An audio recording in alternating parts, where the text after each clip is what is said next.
नमस्कार विद्यार्थी मित्रांनो. आपल्या एस-पी मॅथ अकॅडमीमध्ये सर्वांचं स्वागत आहे. चला तर मग आज आपण शिकणार आहोत येत्या 8वी. ओके. 8वीतलं प्रकरण पहिलं आणि त्या प्रकरणाचं नाव आहे परिमेय व अपरिमेय संख्या आणि आजचा सराव संच आहे 1.2 म्हणजे 1.2 ह्या सराव संच मधले आपण गणित इथं घेणार आहोत. आणि ते सराव संच काय सांगते विद्यार्थी मित्रांनो, इकडे बघा, पुढील संख्यामधील लहान मोठेपणा ठरवायचे. आता जे संख्या आहेत त्या आपल्याला लहान आणि मोठी हे ठरवायचे आणि कोण्या संख्येचा परिमेय संख्येची लहान मोठेपणा आपल्याला ठरवायचे. तर चला तर मग एकदम साधं सिंपल आणि सोप्या भाषेत. ओके. आता आपल्याला एक एक्झाम्पल दिलेलं आहे आणि ते एक्झाम्पल विचारले की आपल्याला -7 कोणतं बाबा रीत -7, -2 ह्या दोघांमध्ये मोठं कोण आहे हे सांगायचे. मग आधी पहिले तुम्हाला सांगतो, एक आपली नंबर लाईन आहे बेटा. नंबर लाईन आपली 0 आहे म्हणजे संख्या रेषा आहे. इकडे 1 2 3 4 हे 5 अशा अनंत संख्या आहेत आणि इकडे -1 -2 -3 आणि -4 अशा संख्या आहेत.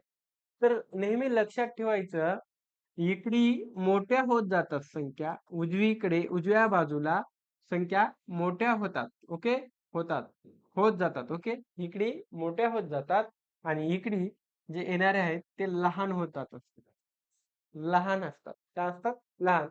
मग कसं बघा, इकडे -4 पेक्षा -3 मोठा, -3 पेक्षा -2 मोठा, -2 पेक्षा -1 मोठा, -1 पेक्षा 0 मोठा, 0 पेक्षा 1 मोठा, 1 पेक्षा 2 मोठा, 2 पेक्षा 3 मोठा, 3 पेक्षा 4, 4 पेक्षा असं इकडे काय होत जातात, मोठे होत जातात आणि इकडे छोट्या लहान होत जातात. आणि अजून एक सांगतो, जर दोन संख्या मायनस मध्ये असतील, जी संख्या लहान आहे ती संख्या मोठी असते. काय म्हटलं बेटा? जी संख्या लहान असते, जर दोन संख्या मायनस मध्ये असतील, जी संख्या लहान आहे ती संख्या सर्वात मोठी असते. काय असते बेटा? मोठी असते. म्हणजे आपल्याला -7 आणि -2 लहान मोठेपणा ठरवायचे. ठरवत असताना समजा ही संख्या मोठी आहे, तिच्याकडे तोंड करायचं आ. ओके. हे झालं याचं उत्तर. समजला पहिला प्रश्न.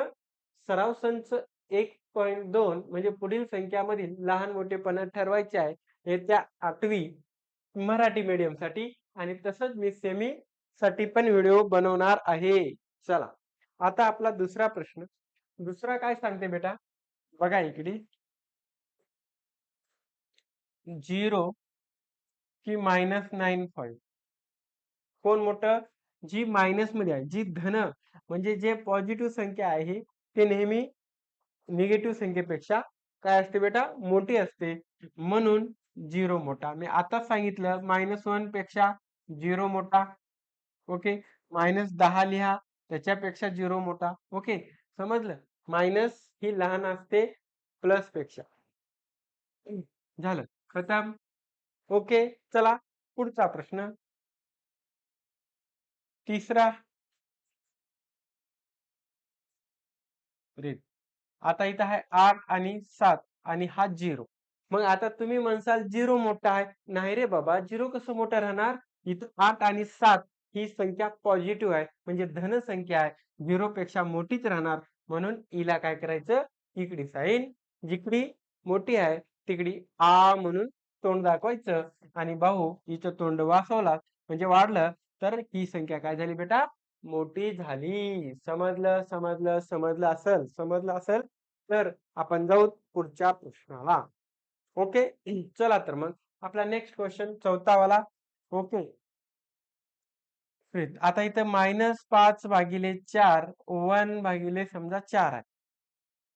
आता इथं लक्षात आलं पाहिजे तुम्हाला की हे दिले आपल्याला परिमेय संख्या. ही परिमेय संख्या आहे आणि ह्या दोघात आपल्याला विचारले की लहान मोठेपणा ठरवा. मग असं ठरवत असताना ह्या दोघाचा छेद समान आहे बेटा. ह्या दोघाचा छेद समान आहे. ज्या छेद समान असेल परिमेय संख्येचा, तर वरची संख्या इथं -5 आहे, इथली 1 आहे. मग ह्या दोघात ठरवा कोण मोठा आहे. तर एक मोठा असणार कारण ही प्लस मध्ये आहे, ही मायनस मध्ये आहे. एक मोठा, तर हे -5 भागिले 4 आणि 1 भागिले 4. परंतु परंतु इथं लिहायचं बेटा, परंतु -5 भागिले 4 एक मोठा म्हणजे हा अपूर्णांक मोठा झाला. 1 भागिले 4 हा काय झाले बेटा, मोठा झाला. कारण ही मायनस आहे, ही निगेटिव्ह आहे, ही ओके ऋण संख्या आहे. म्हणून मोठी कोणती झाली, 1/4. जी मोठी आहे तिच्याकडे तोंड करायचं. समजलं? समजले असेल तर एकदम साधं सिंपल पद्धतीने सांगत आहे बेटा, समजतेच. चला मग पुढचा प्रश्न आपला आहे 5वा. मग हा 5वा प्रश्न सोडवा. इथं आहे कोण 40 भागिले 29 आणि 141 भागिले 29. ओके. चला तर मग आता मला सांगा, या दोघाचा इथं छेद समान आहे. छेद समान असेल तर बिलकुल घाबरायचं काम नाही. वरचं जशाला तसं, वरचं जशाला तसं, वरचं जशाला तसं. ओके. म्हणजे 40 इथं लिहिलं, 141 इथं लिहिलं. या दोघात मोठं कोण बेटा, तर 141 मोठा 40 पेक्षा. ओके. म्हणून त्याच्याकडे तोंड. 141 मोठा, तर 141 भागिले 29 हे काय झालं बेटा, ह्या 40 भागिले 29 पेक्षा काय झाली संख्या, ही मोठी झाली. ओके. म्हणून परंतु इथं परंतु टाकलं आणि ही संख्या झाली आपली ग्रेटर दॅन म्हणजे मोठी संख्या. हे झालं आपलं 5वं गणित. आहे ना? किती सिंपल आहे बघा. सराव फक्त लहान मोठेपणा आपल्याला ठरवायचे आणि ठरवता आला पाहिजे. चला तर मग आता याच्याकडे बघा. इथं आहे -17 भागिले 20 आणि इथं आहे -13 भागिले 20. -13 भागिले 20. ओके. तर आता मला सांगायचं छेद समान आहे. छेद समान आहे तर इथं -17 इथं -13. आता मी आता सांगितलं, जर दोन संख्या मायनस मध्ये आल्या, जी संख्या लहान आहे ती संख्या मोठी असते. होणार आहे बाबा. ओके. मग ही संख्या मोठी झाली. जर ही मोठी झाली तर वरला अपूर्णांक 13 भागिले 20 हा मोठा झाला. कोणापेक्षा, -17 भागिले 20 पेक्षा. कोणापेक्षा, -17 भागिले 20 पेक्षा हा अपूर्णांक इकडला मोठा झाला. कळालं? होय, कळालं कळालं कळालं कळालं कळालं. जमतेच मित्र हो, जमतेच. जमणं असं काही नाही. दे रे हारी पनगावरी कोणी देत नाही. आपल्याला प्रॅक्टिस करावं लागते आणि स्वतःच स्वतः मेहनत घ्यावं लागते. ओके. आम्ही फक्त सांगणारे काम, तुम्हाला स्वतः मेहनत घ्यावं लागणार. मेहनतीशिवाय काही नाही राजा याच्या दुनियेत. हा आता बघा, हे भारी. छेद समान आहे काय, छेद समान नाही. मग डायरेक्ट याला ठरवता येणार नाही. तुम्ही म्हणसाल की सर खाली 12 वरी 15 हे मोठं आहे, इकडे तोंड करून देऊन टाका. तसं नाही जमणार पिल्या. हे बघ, असं जेव्हा असेल, छेद जर समान नसतील तर इथं 15 घे आणि ह्या 15ला ह्या 16 गुणायचं, क्रॉस गुणाकार गुणिले 16 आणि इकडे 7 आहे, इथं 7 आहे, इकडे 12, इकडे 12. आता ह्या दोघाचा आपल्याला इथं गुणाकार करायचे. ह्या दोघाचा गुणाकार करत असताना मग किती सांगा बरं. 15, 15चा वर्ग 225, त्याच्यामध्ये 15 मिसळ 0 1 2 आणि 1 3 आणि 1 4 240. ह्या दोघाचा गुणाकार 240 आला आणि 12-84. ओके. कोण मोठं, तर हे मोठं. 240 मोठा झाला तर वरचा आपला अपूर्णांक 15 भागिले 12 हा मोठा झाला. कोणापेक्षा, 7 भागिले 16 पेक्षा. परंतु इथं टाकून टाक, याचा कार्यक्रम झाला. किती सिंपल आहे. काय केलं मी, हे 15 वर इथं घेतले, क्रॉस गुणाकार 15 गुणिले 16 12 गुणिले 7.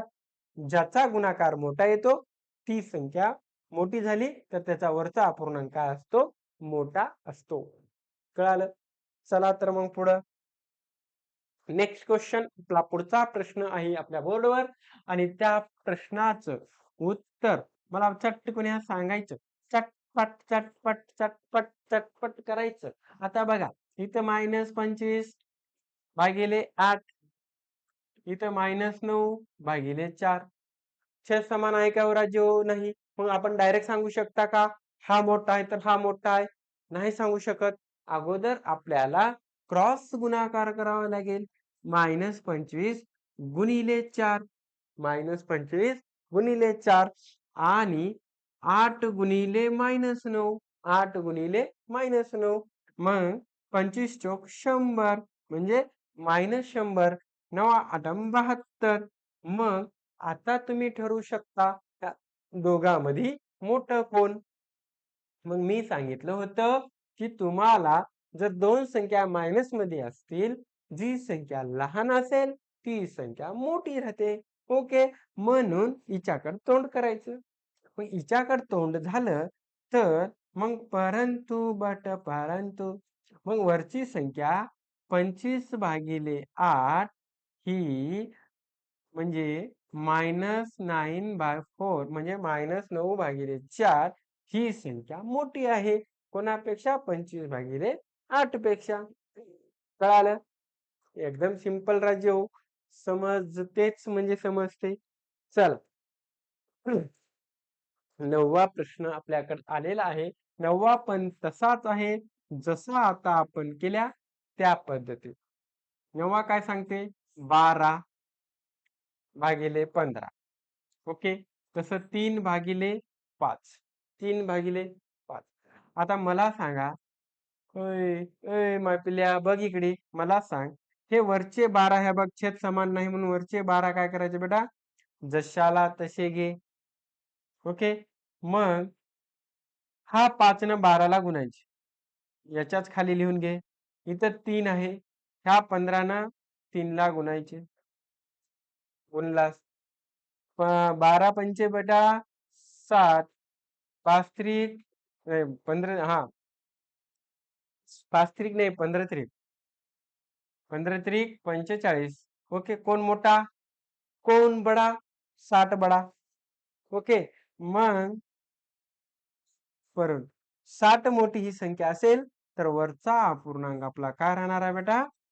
मोठा असणार आहे. 3/5.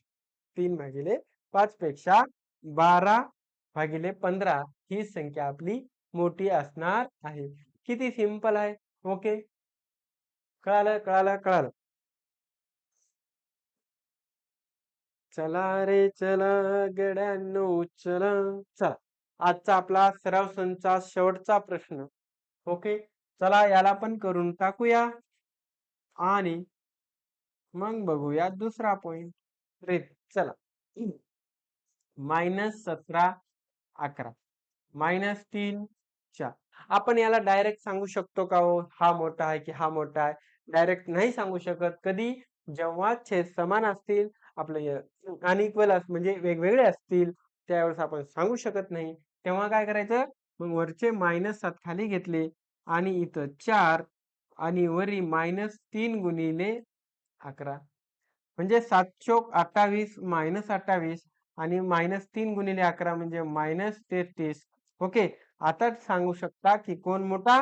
जे लहान असते ती मोठी असते आणि म्हणून -17/11 ही मोठी झाली -3/4 पेक्षा.